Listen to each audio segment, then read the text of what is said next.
The best soldier in our regiment was Lieutenant Herman Braille. Braille's home was in Ohio. None of us knew him well, but our general liked him. Lieutenant Braille was a tall and handsome man. He had gray-blue eyes and long blonde hair. His shoulders were wide, and he had long legs. He always wore his best uniform, even when he was in a battle. He was a well-educated gentleman, and he was about 30 years old. Artists liked to paint pictures of soldiers who looked like Braille. Braille was either very brave or very foolish. He did not behave like other men. Soon after Braille joined our regiment, we fought a big battle. Men were killed on his right, and men were killed on his left. But no weapons injured Braille himself. He never tried to find a safer position. He walked or rode his horse slowly as the bullets and cannon shells flew through the air. Everyone noticed him. The fighting was terrible, but Braille did not care. During that battle, the general sent a messenger to Braille. He ordered Braille to take cover. This was unusual. The general had many things to think about during a battle. There was no time to worry about the safety of one man. But the general liked Lieutenant Braille. He saw Braille's foolish behavior, and he did not want him to die. In the next battle, Braille behaved in the same way. He sat on his horse where everyone could see him, including the enemy. Bullets and cannon shells did not touch him. Braille stood like a rock in the center of the battle. He did not move, and nothing hurt him.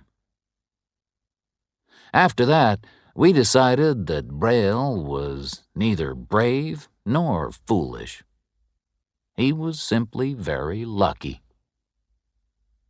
The general also believed that Braille had good luck. So, Braille became his messenger. Other messengers were killed, but Braille was never in trouble. He always delivered the general's messages to our front line successfully. Our front line was often less than 100 yards away from the enemy. Our men lay flat on the ground as bullets and shells flew over their heads. But Braille did not lie on the ground, and he did not keep his head low. He simply walked up to the front line and delivered his messages to the officers there. Then he returned to the general to give his report. Other officers in our regiment spoke to him. "Don't be a fool, Braille," said one captain. "Take cover. Every enemy soldier is aiming his gun at you. Your head will be shot off." Braille smiled. "Thank you for that advice, Captain," he said. "If my head is shot off, you can say I told you so. I won't mind." The captain was killed in the next battle. He was hit by many bullets as he stood in a roadway. Braille was on the road, too. He was going to deliver a message. He got off his horse and pulled the captain's body to the side of the road. The enemy was still firing its guns. Braille placed the captain's body carefully on the ground. He put the captain's hat over his face. Then he got back on his horse and delivered the message. After that day, everyone liked Lieutenant Braille. Braille was brave and foolish and lucky. We were pleased that he was in our regiment. When he was with us, we felt safe.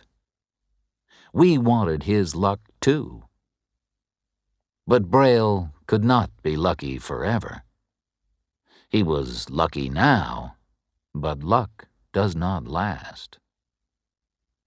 The regiment reached Resaca in Georgia. There was only one obstacle between us and the state capital, Atlanta.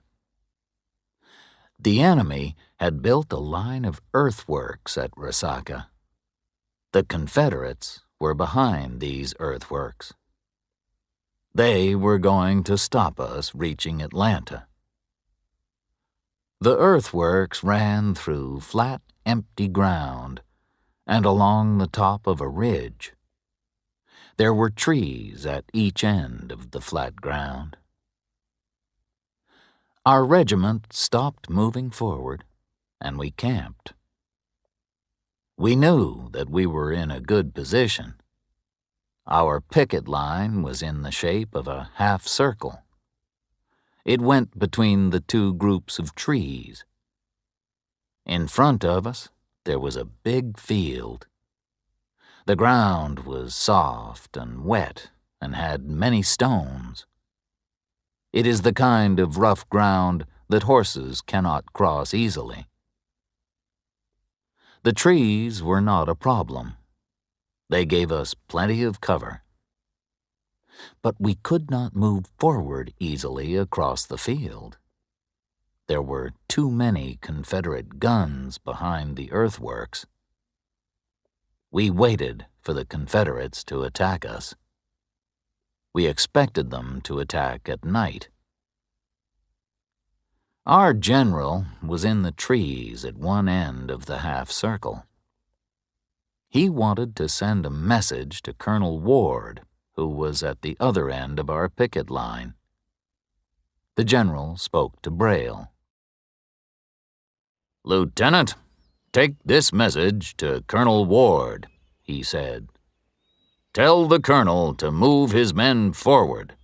They must get closer to the enemy's earthworks. But his men must stay under cover, and they shouldn't fire their guns unless they can see who is shooting at them. You may leave your horse here." Maybe the general's order was not clear. Lieutenant Braille heard the first part, but he did not listen to the last part. Braille took no notice of the words, "You may leave your horse here." The general wanted Braille to walk through the trees and deliver his message. This would take longer, but it was safer. A straight line is the shortest distance between two places. Braille went the shortest way. He got onto his horse, rode out of the trees, and across the rough field. He rode in front of the enemy's guns. "What is that fool doing?" shouted the general. "Stop him!" A cavalryman rode after Braille. 10 seconds later, both the cavalryman and his horse were dead. Their bodies were torn open by hundreds of bullets. Braille did not stop or turn around. He galloped his horse slowly across the rough ground. Braille was less than 200 yards from the enemy's guns. He smiled as he rode through the smoke and bullets. His hat was shot from his head, and his long blonde hair lifted and fell as his horse moved forward. Braille sat straight in the saddle. He was holding the reins gently in his left hand. His right hand was down at his side. He looked very handsome and brave and foolish. It was like a scene from a dream, not a scene from real life. Braille almost reached the trees on the other side of the field. Why had none of the bullets hit him? I do not know. But there was an obstacle that none of us had seen. There was a stream in front of the trees. Braille's horse could not jump across the stream. The stream was wide, and the water was deep. The horse stopped, and as soon as it stopped, it was shot. Braille and his horse fell to the ground. Braille stood up. He was all alone, and there was no cover. I will always remember that scene. The handsome lieutenant turned toward the enemy's guns, and he was hit by many bullets. Braille fell to the ground once, twice.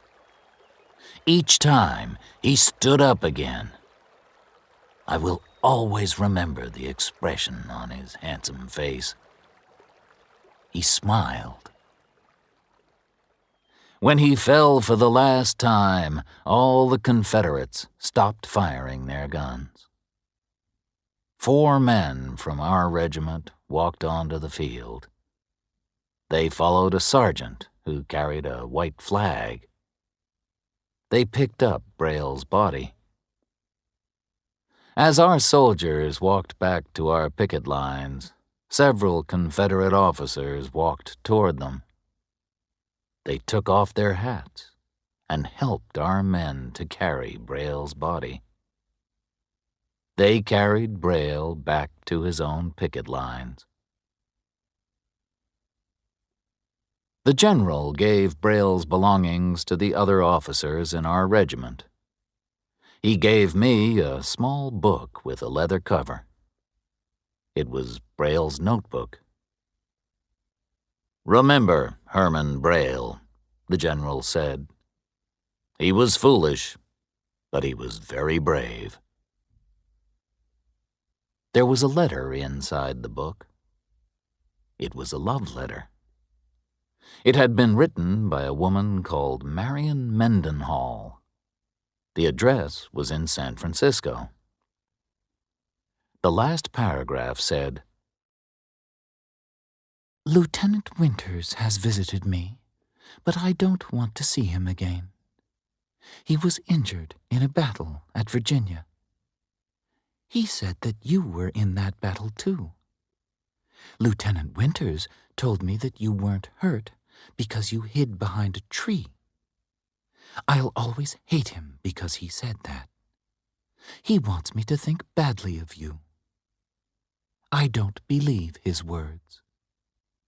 It's better to hear of a lover's death than his cowardice."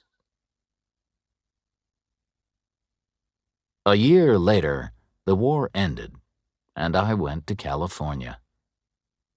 One evening, I visited Miss Mendenhall in San Francisco.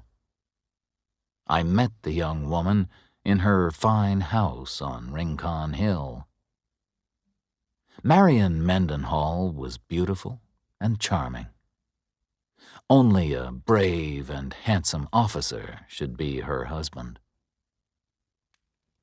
"You knew Lieutenant Herman Braille," I said. "He was killed at Resaca. I was in that battle. This letter was in his belongings. It's a private letter. I'm returning it to you." She took the letter, but did not read it.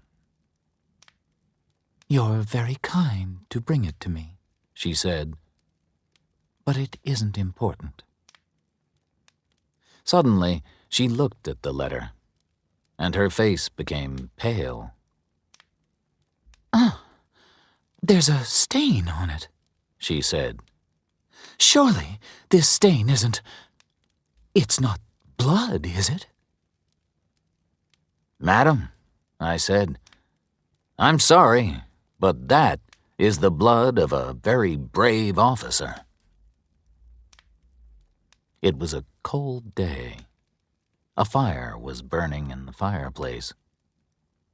Marion Mendenhall threw the letter into the flames. I cannot look at blood. It makes me ill, she said. How did Herman Braille die? I stood up. I was shocked. The letter meant nothing to Miss Mendenhall. But it had been written to a brave man who I had liked. I could not save the letter from the fire.